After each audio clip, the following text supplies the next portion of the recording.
Hello, good afternoon. Today the lesson is about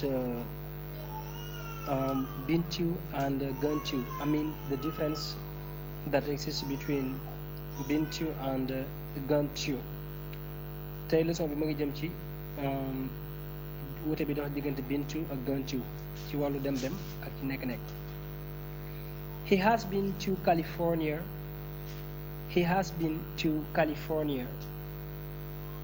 He has gone to California. Ok comme nga ne he has been to California maanaam nekkoon na California. He has gone to California dafa dem Californie aux États-Unis. So been to, let's start with been to. We use been to say that we went somewhere and came back and that we are not there anymore. maanaam been to dañ koy jëfandikoo pour wax ne danoo dem fenn ba ñëwaat te nekkatuñ fa daal maam saa di nga dem fenn daal di ñibbisi nga xam ne nekkatuñ fa ci lañ utiliser been to. Example: I have been to Paris before and I can tell you that it's a beautiful city. I have been to Paris before and I can tell you that it's a beautiful city.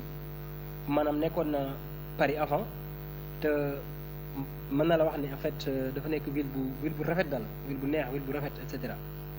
Ok bu dee gone to, we use gone to say that we went somewhere and we are still there.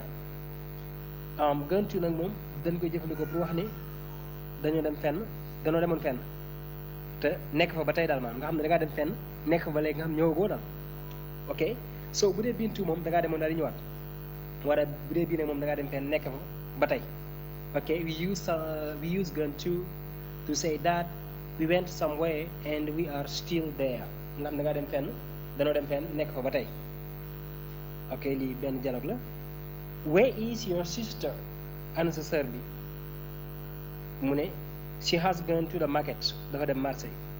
She will be home soon maanaam dana ñëw ci kër gi bala yàgg dana dellu ci kër gi bala yàgg. She has gone to the market. She will be home soon dafa dem marché léegi mu ñëwaat ci kër bi léegi mu ñibbi ci kër bi voilà. Hello, good afternoon.